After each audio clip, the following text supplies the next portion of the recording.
어, 좀 전까지 그 목소리가 멀쩡했었는데요. 올라오기 5분 전부터 갑자기 지금 목이 막히면서 사단의 이 공격이 느껴지는 것 같습니다. 아주 오래전 제가 초등학교 5학년 때쯤 동네에 태권도 도장이 새로 생겼어요. 태권도 도장에는 두 분의 사범님이 계셨는데요. 그 중에 한 분이 이제 당시 한 동네에 같이 살던 사촌 누이를 좋아해서 많이 쫓아다녔었습니다. 그 사범님은 저만 보면은 잡아다가 짜장면을 먹이고 도장으로 데리고 가서 공짜로 운동을 시키셨어요.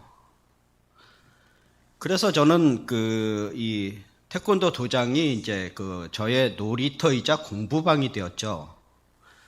도장에서 먹고 숙제하고 공부하면 이제 또 운동을 하면서 2년 열을 지냈어요.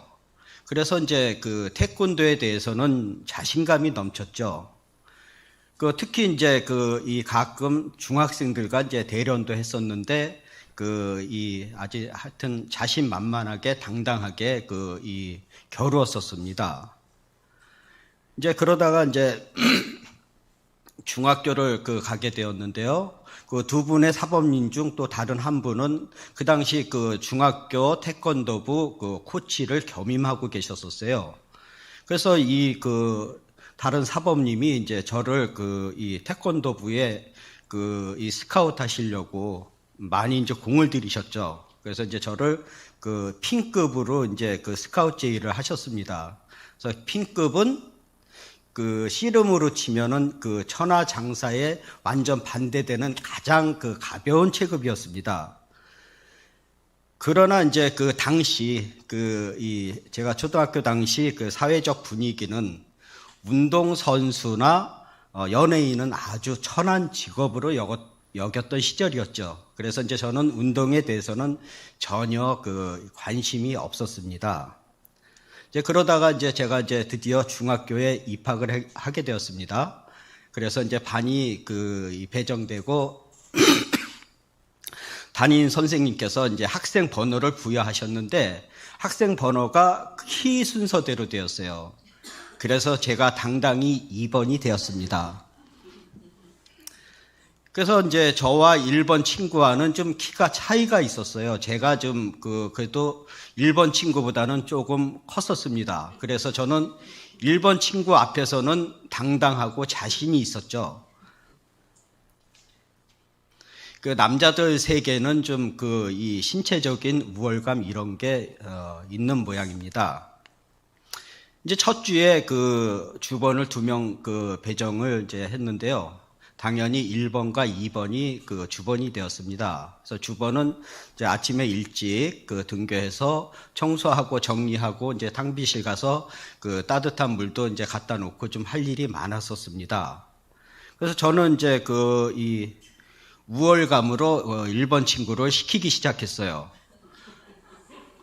처음에는 1번 친구가 제 말을 듣는 듯 하더니 어느 순간부터 제 명령을 거부하기 시작합니다.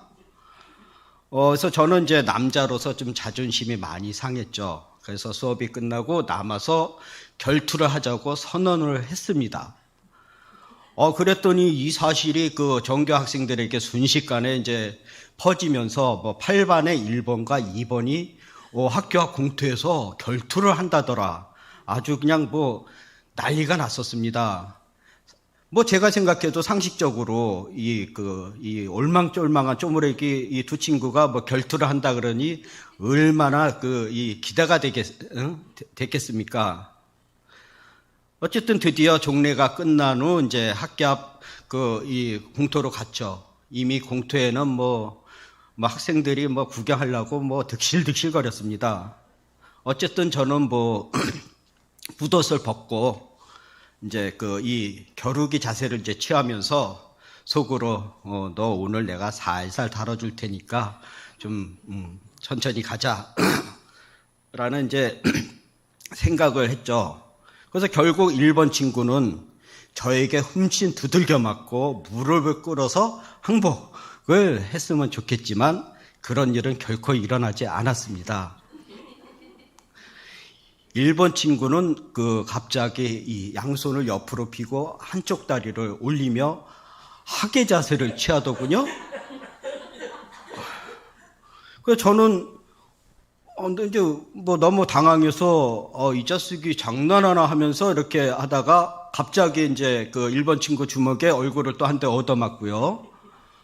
그런데 또 이 친구가 또 갑자기 손을 이렇게 앞으로 모으면서 이 코브라밤의 또 자세를 취하더라고요. 그래서 또 약 올라서 또 이렇게 대들다가 한 대 맞고 씩씩거리다가 한 대 맞고 이래서 쥐어 터지고 저래서 쥐어 터지고 아마 제가 한 10분 동안은 열심히 두들겨 맞았습니다. 구경하는 친구들은 재미있다고 박수치고 열광하고 아주 난리가 났었습니다. 결국 저는 실컷 두들겨 맞고 항복을 선언했습니다. 그리고 집에 어떻게 갔는지 생각이 안 날 정도로 기어가다시피 겨우 집에 갔지요. 제 영웅 심리로 인해 저는 결국 엄청 두들겨 맞고 밤새 끙끙 앓았습니다. 다음날 아침 학교를 어떻게 가야 하나 고민을 많이 했죠. 그러나 학교에 갔고 1번 친구의 시키는 심부름을 군소리 없이 했습니다. 패배자의 말로는 참으로 비참했습니다. 저는 처음으로 사회생활의 쓴맛을 경험했었습니다. 자, 이제 본문으로 들어가서 잡류인지 영웅인지를 따져볼 입다의 이야기를 시작해 보겠습니다. 입다는 길르앗이라는 아버지가 창녀에게서 낳은 아들이요, 본처 형제들에게 쫓겨나 도망가서 도비라는 지역에서 이 깡패로 건달패로 살았던 인물이죠. 오늘의 주제는 잡류의 영웅에서 이스라엘의 머리가 되어 하나님의 사람으로 바뀌어진 입다의 이야기입니다. 먼저 사사기 시대의 배경을 볼까요? 사사기는 이스라엘이 가나안 땅으로 이주한 때부터 왕정을 도입해서 국가 형태로 존재하기까지 살았던 시기를 보여줍니다. 사사기의 첫머리는 이스라엘이 아직 다른 민족들과 함께 가나안 땅을 나누어 쓰고 있었으며 자기들의 땅을 지키고자 적으로부터 이제 열심히 지키고 있었던 시기입니다. 사사기 10장 6절을 같이 읽어보겠습니다.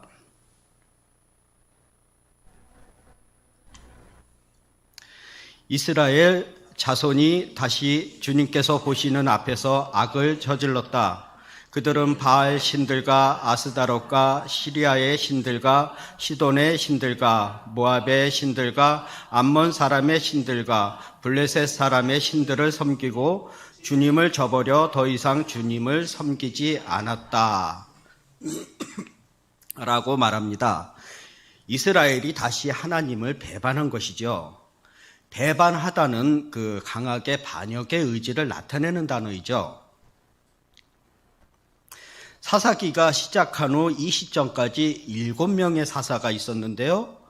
하나님께서는 이스라엘 민족에게 자비를 베푸시며 10계명의 제1계명인 우상들을 섬기지 말라고 권면해 오셨지만 어떤 효과도 없었음을 강조라도 하는 것처럼 7가지 우상을 언급하십니다. 바알 신들과 아스다롯과 시리아 신들과 시돈의 신들과 모압의 신들과 암몬 사람의 신들과 블레셋 사람의 신들, 즉 세상의 모든 우상들이 한자리에 모인 듯하죠.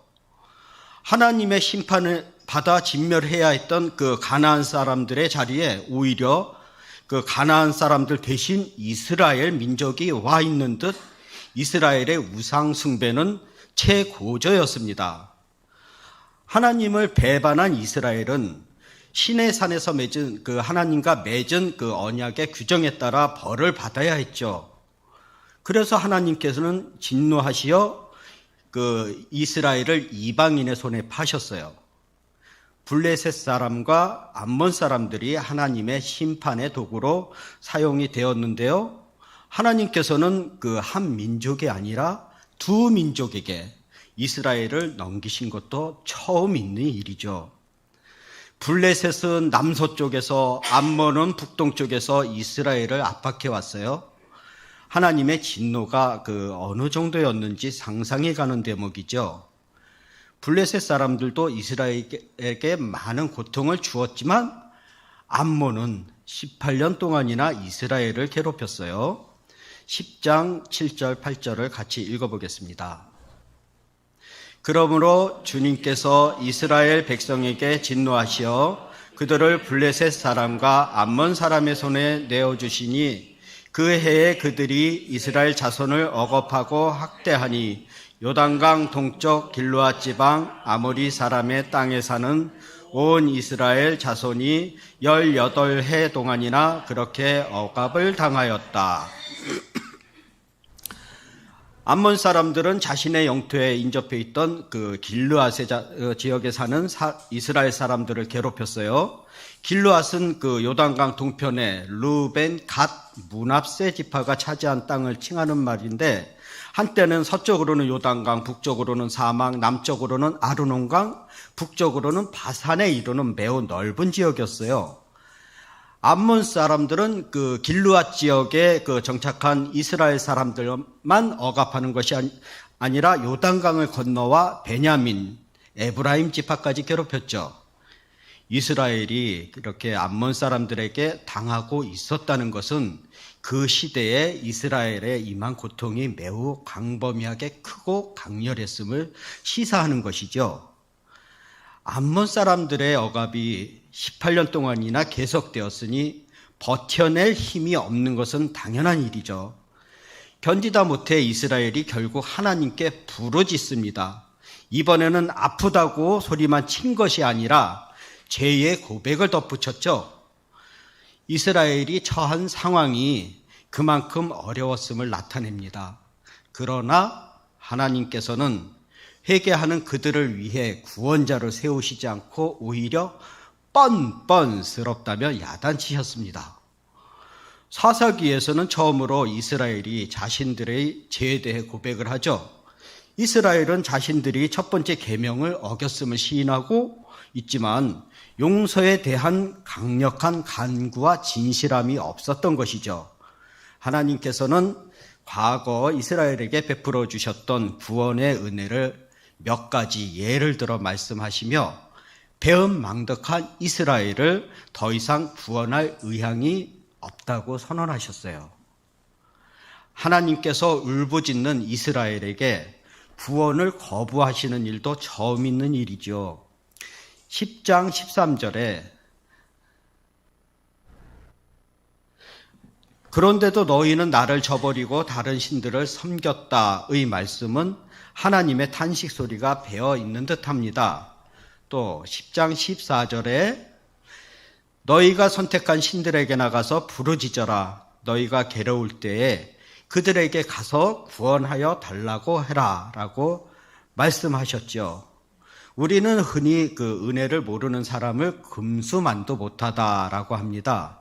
현재 주의 자녀라고 자부하는 우리는 지금 어떻습니까? 이런 하나님의 냉소적인 반응은 이스라엘이 공경에 처할 때마다 여호와께 부르짖는 유일한 이유가 적들의 손에서 벗어나기 위함이지 결코 하나님을 경배하고자 함이 아님을 암시합니다. 이스라엘에게 여호와는 그들이 예배해야 할 하나님이 아니라 필요할 때만 이용하는 수단처럼 되어 있었죠. 그러나 이번에는 상황이 얼마나 절박했는지 이스라엘이 여호와를 향한 마음을 보여주기 위해 자신들이 숭배하던 우상을 모두 제거했어요. 그리고 여호와를 섬겼지요. 10장 16절 말씀을 같이 읽어보겠습니다. 그리고 그들이 자기들 가운데 있는 이방 신들을 제거하고 주님을 섬기니 주님께서 이스라엘이 겪는 고통을 보고만 계실 수 없으셨다. 이스라엘과 언약을 맺으신 하나님께서 그들의 죄를 무시하시고 그들을 긍휼히 여겨 더 이상 두고만 보시지 않으셨죠. 이스라엘이 하나님께 부르짖는 동안 암몬 사람들이 길르앗에 진을 쳤어요. 어쩔 수 없이 전쟁을 해야 하는 이스라엘 사람들도 미스바에 진을 쳤고요. 암몬 사람들을 대항해서 싸우러 나온 이스라엘은 지도자가 없이 진을 쳤어요. 평범해 보이는 이 상황에서 우리는 이스라엘이 최고의 위기에 당면하고 있음을 목격합니다. 전쟁에 총사령관이 없어 아무 대책 없이 전쟁에 나온 이스라엘은 과연 어떻게 되겠습니까? 마침내 11장부터는 하나님께서 이스라엘을 그 위기에서 일으키시려는 회복의 역사로 접어들게 되죠. 1절부터 11절까지는 하나님께서 세우신 사사 입다가 어떤 사람이며 어떤 경로로 지도자가 되었는지를 밝힙니다. 먼저 그 길르앗 사람 입다는 큰 용사임을 말하고 있죠. 큰 용사에 해당하는 그 히브리어는 큰 용사였다가 됩니다. 즉 큰 용사였다라는 서술어로 기록함으로써 입다가 바로 그런 사람이었다라는 점에 확실한 강조를 두고 있는 것이죠. 성경이 그 입다라는 인물을 독자들에게 처음으로 소개하고 있는 구절임에도 불구하고 처음부터 입다가 큰 용사라고 기록하고 있는 것은 또한 극히 이례적인 일입니다. 사사기의 내용을 전체적으로 보았을 때 큰 용사라는 표현을 처음부터 하여 인물에 대한 평가를 내렸던 경우는 없기 때문입니다. 본문과 비슷한 표현으로 제시하고 있는 인물 기드온이 있는데요. 기드온 역시 처음에는 미디안의 감시를 피해 그 포도주 틀에서 그 밀을 타작하며 지내고 있었던 나약한 인물이었다고 소개되었죠. 기드온에 대한 그 새로운 평가가 내려진 것은 주의 천사가 나타나 그를 큰 용사라고 불러주었을 때부터였어요. 그러므로 입다에 대한 그 성경의 기술 방법은 다른 사사들과 비교해서 성격이 다르다고 할 수 있는 것입니다. 10장 18절 말미에 누가 먼저 나가서 암몬 자손과 싸우겠느냐라고 질문을 하고 있었고 그에 대한 대답으로 등장한 자가 바로 입다였으며 그는 큰 용사였다라고 소개하고 있는 것입니다. 용사에 해당하는 히브리어는 강력한 자, 용감한 자라는 의미를 가지고 있으며 힘을 뜻하는 용어와 연결되어 입증된 전사를 뜻하죠. 다윗도 젊어서 입증된 전사라는 칭호를 얻었었죠. 이처럼 특별한 경우에 한정되어 쓰이는 이 호칭을 입다에게 사용한 것은 그가 비록 천대받는 출생의 배경을 가지고 성장했으나 이스라엘의 위기 상황에서 그들을 구원해낼 그 지도자의 자격을 가지고 있던 사람이다라는 점을 나타내기 위함이죠. 입다는 여호와께서 풀어 자유케 하신다라는 의미를 가지고 있는 이름이에요. 입다는 자신의 그 이름이 지니고 있는 그 의미대로 하나님의 도구로 쓰임받아 이스라엘을 암몬의 압제로부터 구원하여 자유케 하였습니다. 한편 매춘부의 자식이었던 또 입다에게 큰 용사라는 칭호는 솔직히 어울리지 않습니다. 즉 그는 매우 비천하고 불결한 출신 성분을 가지고 있었으며 신분사능으로도 이스라엘을 위기에서 구원할 큰 용사가 되지 못한다고 판단되는 인물이었죠. 그러나 이스라엘은 위기를 만나자 힘있고 높은 신분을 가지고 있는 그 사람을 그들의 지도자로 삼지 않고 오히려 사회적으로 천대와 배척을 당했던 입다를 지도자로 삼았죠. 잠언 16장 9절에 사람이 마음으로 자기의 앞길을 계획하지만 그 발걸음을 인도하시는 분은 주님이시다라는 말씀이 나옵니다. 결국 각 사람의 운명이 하나님에 의해 좌우된다는 것을 보여주는 것이죠. 11장 2절에 쫓아내며의 히브리어는 분리와 추방을 나타내는 동사로서 완전히 갈라지는 경우를 나타내는 것으로 입다가 쫓겨나게 된 그 이유는 본문에 명확하게 제시되진 않았지만 다른 아들들이 부러워할 만한 탁월한 능력과 힘을 가지고 있었기에 첩의 아들일지라도 아버지의 기업을 물려받을 가능성이 매우 컸던 것으로 보여지고 있어요. 2절에서는 입다가 아버지의 가문에서 다른 형제들과 함께 기업을 계승하지 못할 것이며 결코 아버지 길르앗의 유업을 물려받을 자격이 없다는 것을 강조하고 있는 것이죠. 3절 그의 형제들을 피하여의 말은 형제들과 모든 관계와 그 결별을 뜻합니다. 특히 그 혈연 중심 사회였던 그 이스라엘에서 형제들과의 외면과 배척은 다른 사회에서 다른 사회로 나가서 이방인으로 살 수밖에 없다는 것이었죠. 생활에 기반이 없고 사회로부터 배척을 받았던 잡류들은 그 용맹하고 군사적인 역량을 갖춘 입다에게 모여들었으며 이들은 인근 지역을 다니면서 약탈을 하며 생활을 하였을 것입니다. 그러나 그들의 약탈 대상에 그 이스라엘이 포함된다고 보기는 어려울 것 같아요. 만약에 그랬다면 길르앗의 장로들은 입다에게 도움을 청하지 않았을 것이죠. 오히려 그들은 암몬을 비롯해서 이스라엘의 대적들을 약탈했으며 이로 인해서 입다의 명성은 더욱 높아졌을 것 같아요. 여기서 그 길르앗이라는 용어가 계속 나오는데 길르앗은 입다의 아버지 이름이기도 하면서 당시 그 길르앗이라는 지역의 명칭이기도 합니다. 길르앗의 장로들이 입다를 찾아와서 그 암몬으로부터 구해주기를 요청하고 전쟁에서 이길 경우 입다를 길르앗의 거민의 그 머리로 삼겠다고 약속한 것도 이미 입증된 입다의 군사적 능력 때문이었을 것이죠. 11절에서는 그 길르앗 장로들이 입다를 자기들의 통치자와 지휘관으로 삼았다고 했어요. 여기서 지휘관은 그 전쟁에 나아갈 때 사령관을 말하며 통치자는 전쟁시나 평상시나 지도자를 말합니다. 입다는 한때 사람들에 의해 버림받고 추방당한 자였으나 이스라엘을 위기에서 구하는 사사와 머리가 된 것이죠. 사람들은 살다 보면 낮은 곳에 처할 때가 있습니다. 사람들에게 인정받지 못하고 천하고 낮은 곳으로 인생이 곤두박질 칠 때가 있어요. 그러나 인생은 언제나 밑바닥에서만 끝나지 않습니다. 하나님은 인생에서 가장 낮은 곳에 처한 우리를 택하셔서 높이십니다. 이것은 낮은 곳에 있을 때 겸손을 배우게 되며 또한 하나님은 겸손한 자를 높이시기를 기뻐하시는 분이시기 때문이죠. 사무엘상 2장 7절에 보면 주님은 사람을 가난하게도 하시고 부유하게도 하시고 낮추기도 하시고 높이기도 하신다라고 말씀하고 계셔요.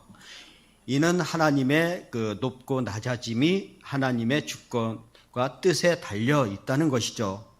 그러므로 우리는 인생의 낮은 곳에 처했을 때 겸손히 마음을 낮추고 인내하는 법을 배워야 합니다. 우리는 인생의 낮은 곳에 처할지라도 또 힘들고 고난 중일지라도 겸손히 하나님께 대한 믿음을 지켜나가야 할 것입니다. 10장 2절에서 형제들에 의해 고향에서 쫓겨나 입다는 이복 형제들과 싸우고 싶은 생각이 들었을 것이에요. 더구나 입다는 큰 용사라 하였기에 형제들과 싸워서 이길 수도 있었을 것이죠. 아니, 이겼을 겁니다. 그러나 입다는 어떻게 하였습니까? 자기를 적대하는 형제들을 피하여 도비라는 땅으로 거처를 옮겼죠. 같이 대적하여 싸우기보다는 분쟁을 피하는 길을 택한 것이죠. 그러나 그 결과가 다시 역전되어 길르앗에서 그 쫓겨난 입다가 길르앗의 장관과 머리가 되었음을 보게 됩니다. 자, 여기에서 우리에게 중요한 교훈을 주고 있음을 알 수 있어요. 그것은 악을 악으로 갚지 않는 것이 옳고 지혜롭다는 것이죠. 만일 입다가 자기를 추방한 형제들이나 길르앗 그 장로들을 향해 원한을 품고 악을 악으로 갚았다면 아마도 형제들과 같은 종족 간의 그 전쟁에 휘말렸을 것이고 입다는 복수의 화신으로 기억이 되었을 것입니다. 그러나 부당한 대우를 당하면서도 그것을 묵묵히 감수하고 견뎠을 때 오히려 자기를 추방한 자들이 도움을 청하는 결과를 있게 되었던 것이죠. 로마서 17장 17절을 같이 읽어보겠습니다. 아무에게도 악을 악으로 갚지 말고 모든 사람이 선하다고 생각하는 일을 하려고 애쓰십시오. 성경은 악을 악으로 갚지 말라고 명하였죠. 오히려 악을 선으로 이기라고 말씀하고 있어요. 물론 악한 일을 당하고도 참는다는 것은 결코 쉬운 일이 아니죠. 더구나 악을 선으로 갚는 것은 더더욱 어렵습니다. 그러나 만일 우리의 본성대로 악을 악으로 갚게 될 때 악의 악순환이라는 불행을 낳을 뿐이죠. 피는 피를 부를 뿐이고 악을 악으로 갚아 선한 결과를 맺는 일은 결코 없을 것입니다. 제가 오래전 젊었을 때 급해서 택시를 탔던 적이 있었어요. 내비게이션이 없던 시절이라 제가 앞자리에 앉아서 택시 기사님에게 이리로 가주세요, 저리로 가주세요. 이제 막 방향을 계속 요구를 했죠. 그랬더니 택시 기사님이 어느 시점부터인가 짜증을 내기 시작했어요. 저도 젊었던 시절이라 참지 못하고 차 세우고 당신 내려 했죠. 이제 차가 서고 이제 제가 먼저 내렸습니다. 다음에 택시 기사님이 내리는데 한참을 내리시더군요. 그래서 이렇게 올려다 보니까 좋게 키가 한 2m는 되어 보였어요. 저는 순간 기가 확 죽었고 바로 사과를 했습니다. 그게 아니고요, 기사님. 죄송합니다. 했죠. 그랬더니 이제 기사님은 바로 웃으며 앞으로 조심하세요 하더군요. 악을 행하였으나 상대가 선으로 갚을 때 악한 자의 마음은 진심으로부터 자기 잘못을 뉘우치고 용서를 구하는 경우가 있습니다. 이것이 곧 선으로 악을 이긴다는 의미입니다. 사랑하는 성도 여러분, 여러분에게 악을 행하는 사람에게 악으로 되돌려 주려고 하지 마시기를 바랍니다. 원수 갚는 것은 오직 하나님께 맡기십시오. 여러분은 그저 용서하시고 선으로 대하시기 바랍니다. 그러면 하나님이 그 뜻대로 선악간에 판단하실 것이며 반드시 선으로 악을 이기게 해 주실 것입니다. 데살로니가 전서 5장 15절에 아무도 악으로 악을 갚지 말고 도리어 서로에게 모든 사람에게 항상 좋은 일을 하려고 애쓰십시오 라고 합니다. 불우한 출생의 배경을 가진 입다는 커서도 고향에서 쫓겨나는 수모와 아픔을 겪어야 했었죠. 어쩌면 입다는 자기의 불행한 출생과 성장 과정 그리고 정처 없는 나그네 신세를 한탄하고 인생을 비관하며 살았을 수도 있었죠. 그러나 입다는 그의 불우한 환경으로 인해 좌절하거나 비관하지 않았어요. 그는 그의 불우한 환경을 극복하였죠. 그는 돕당에서 자기와 신분이 비슷한 자들과 함께 거하며 그들의 지도자가 되었어요. 그리고 그 경험이 곧 이스라엘의 지도자로 세움받는데 좋은 경험이 되었죠. 따라서 불우한 상황이 곧 불행은 아니라는 것입니다. 우리가 인생을 살아가다 보면 우리의 의지와는 무관하게 어려운 처지에 놓일 때도 있죠. 어떤 이는 가난한 가정 환경이, 어떤 이는 건강이, 어떤 이는 사업이 문제가 되는 경우가 있어요. 그러나 문제는 그런 어려운 환경을 어떤 마음과 자세로 받아들이는가 하는 것이에요. 우리 주위에는 그 어려운 처지를 비관하며 운명론적인 삶을 살아가는 사람들이 있는 반면에 그런 처지를 극복해서 성공적인 삶을 살아가는 사람들도 있죠. 특별히 하나님을 믿는 우리에게는 어떤 힘든 상황과 형편도 절망할 이유가 되지 못하죠. 우리가 믿는 하나님께서는 절망이 없으시기 때문입니다. 오히려 고난은 인내를 키우는 방편이 되고 인내가 연단되면 소망을 이루게 되는 법이죠. 우리는 이러한 본문을 통해서 겉으로는 세상 모든 일이 우연 같고 인위적인 것처럼 보이지만 실제로는 보이지 않는 하나님의 섭리의 손길이 있음을 다시 한번 확인할 수 있었습니다. 즉 입다는 비록 백성들의 그 요청과 추대 형식으로 길르앗의 통치자가 되었지만 그 역시 하나님이 세우신 사사가 분명하였던 것입니다. 자, 이제 그 결론을 맺어보겠습니다. 앞에서 언급한 저의 중학교 1학년 시절 제가 그 일본 친구에게 엄청 얻어맞고 힘들어할 때 일본 친구가 저를 조용히 불러 자신의 이야기를 해주었어요. 그 친구의 아버지는 쿵어 도장을 운영하셨다고 합니다. 그런 환경에서 그 일본 친구는 어려서부터 자연스럽게 쿵어를 익히며 자랐다고 합니다. 그래서 그 무도인으로서 도를 갖추지 못하고 저에게 폭력을 행사해서 미안하다고 머리 숙여 진정어린 사과를 하였죠. 그 후로는 그 일본 친구와 저는 진정한 친구가 되었으며 중학교 시절 내내 붙어 다니며 그 우정을 과시했던 추억이 있었습니다. 과연 하나님이 보시기에 입다는 잡류일까요? 영웅이었을까요? 하나님께서는 교만한 자를 대적하시고 겸손한 자를 높이시는 하나님이십니다. 하나님께서는 때가 되면 낮은 곳에서 겸손히 인내하는 자를 택하셔서 높이실 것입니다. 사랑하는 성도 여러분, 어떠한 힘들고 어려운 상황에서도 그것 자체가 불행은 아닙니다. 그에 대한 우리의 태도가 행복이냐 불행이냐를 결정할 따름이죠.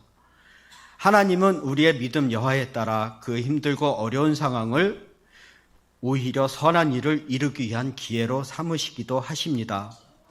그러므로 어떠한 어려운 상황에 처하더라도 오히려 그것을 믿음을 연단하기 위해 하나님이 주신 기회로 여기시고 겸손과 낮아짐으로 또한 믿음과 인내로서 극복해 나가시길 바랍니다.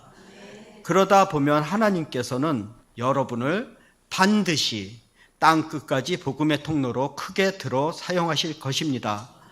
하나님께서는 여러분을 통해 크고 놀라운 일을 행하실 것입니다. 그렇게 되시길 주님의 이름으로 축복합니다. 자, 기도하겠습니다.